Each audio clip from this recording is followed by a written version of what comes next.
What is the life expectancy of an HVAC system?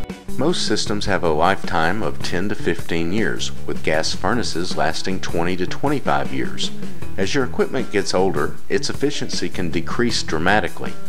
You may notice that it gets noisier and needs repairs more often. If your system is over 10 years old, you should have your system checked for maintenance or replacement.